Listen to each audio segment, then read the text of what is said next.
తెలంగాణ ప్రజలందరికీ నమస్కారం.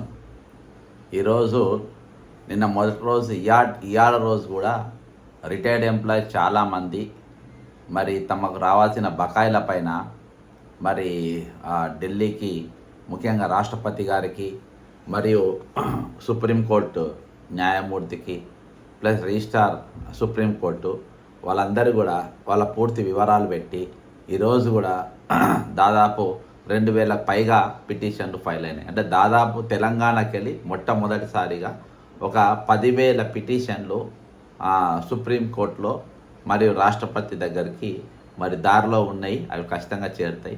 ఇంకా కొంతమంది కూడా వేస్తారనుకో. దాదాపు ఇయాల్టి మాత్రం మ్యాక్సిమం 10,000కు పైగానే ఈరోజు అవి వెళ్ళడం జరిగింది. అంటే ఒక ఉద్యమ చైతన్యం అనేది ఈరోజు పెద్ద ఎత్తున వచ్చింది.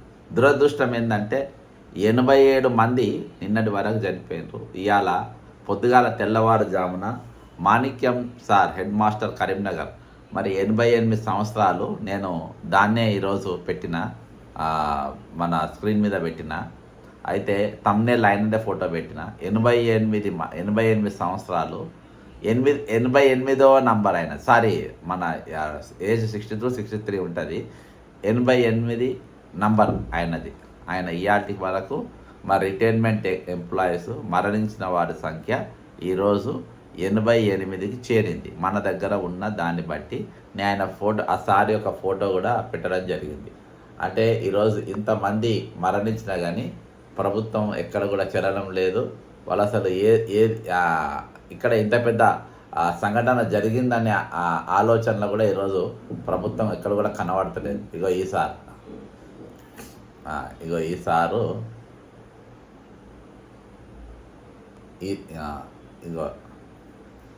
ఈసారి ఈరోజు మరణించడం జరిగింది. మరి సార్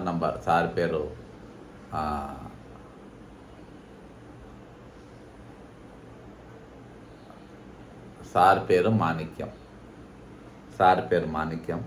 ఈరోజు పొద్దుగాల మా రిటైర్డ్ బకాయిలు రాక చాలా మనోవేదనతోని చాలా రోజులు అసలు నా డబ్బు వస్తుందా రాదా అనేది, ఖచ్చితంగా వస్తాయని వాళ్ళ స్నేహితులతోని వాళ్ళ చాలా మందితో బాధపెట్టేవాళ్ళంట. ఈరోజు ఉదయం అనారోగ్యం వల్ల చనిపోవడం జరిగింది. రిటైర్మెంట్ బకాయిలు కళ్ళ చూడనే లేదు. ప్రభుత్వం నిర్వాహం వల్ల చనిపోయిన వాళ్ళ సంఖ్య 89వ వ్యక్తి. 88 అని రాసిన, నేను కరెక్షన్ చేస్తా. 89 మంది ఇవాటికి మరణించిన వారి సంఖ్య. ఇవన్నీ ప్రభుత్వ హత్యలే. ఆ పక్కన కనబడుతుంది కదా వాళ్ళిద్దరూ, రేవంత్ రెడ్డి గారు, బట్టి విక్రమార్క గారి హత్యలే. ఈరోజు వాళ్లకు ఇవ్వాల్సిన బకాయిలు వాళ్ళకు సమయానికి ఇస్తే వాళ్ళు ప్రశాంతంగా వాళ్ళ జీవితాలు గడిపెట్టారు. ఈరోజు లక్షల రూపాయలు ఈరోజు వాళ్ళ ట్రీట్మెంట్లకు అవుతున్నాయి. ఈరోజు హాస్పిటల్కి పోతే ₹1,00,000 తక్కువ లేదు. ప్రభుత్వంకి వెళ్ళి ఎక్కడ కూడా ఈరోజు ఆరోగ్య భద్రత కానీ హెల్త్ స్కీమ్ కానీ ఎక్కడ కూడా వాళ్ళకు వస్తున్నటువంటి పరిస్థితి లేదు. వాళ్ళు ఈరోజు ప్రాణాలు తెగించాల్సిందే. ఇక ఏమన్నా కానీ బతుకుతే బతకం, సస్తే సస్తం అనే కాడికి ఈరోజు వచ్చినటువంటి పరిస్థితి. కాబట్టి ఇవాళకి 89 మెంబర్స్, 89వ వ్యక్తి. 88వ వ్యక్తిని నేను చూపించలేదు, ఆయన మొన్న చనిపోయిండు. 89 మంది ఇవాళకి మరణించారు. అంటే మన ఉత్తరాలు ఢిల్లీకి చేరకముందే ఇంకా 2 అయింది అన్నట్టు. మన ఉత్తరాలు ఇంకా ఢిల్లీలో దిగకముందే మనం ఎవరైతే ఈరోజు విన్నవించుకున్నామో వాళ్ళ దాకా వెళ్ళకముందే ఈరోజు ఇంతమంది చనిపోయినటువంటి పరిస్థితి. మరి ప్రభుత్వానికి ఇవి పెద్ద లెక్కలు లేవు.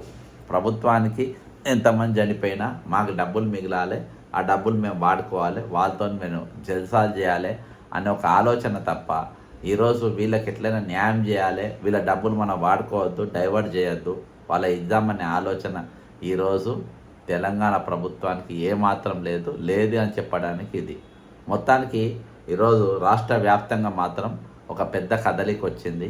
ఒక ఉద్యమం స్ఫూర్తి అనేది ఈరోజు రిటైర్మెంట్ ఎంప్లాయీస్లో వచ్చింది. ఖచ్చితంగా మా హక్కును మేము సాధించుకుంటాం. మాకు ఎవరు సపోర్ట్ ఇచ్చినా ఇవ్వకున్నా మేము నిలబడతాం వాళ్ళ వెంబడి అనే నమ్మకం, విశ్వాసం వీరికి వచ్చింది. కాబట్టి ఖచ్చితంగా వాళ్ళ డబ్బులు వస్తాయి. అందులో ఎక్కడ కూడా డౌట్ లేదు. హాయ్, నమస్కారం అండి. ఎక్కడ కూడా డౌట్ లేదు, ఖచ్చితంగా వస్తాయి. ఇక ఇవాళ ఇదొక అంశము. ఈరోజు ఒక ఇంపార్టెంట్ విషయం ఏంటంటే తెలంగాణ జనాభా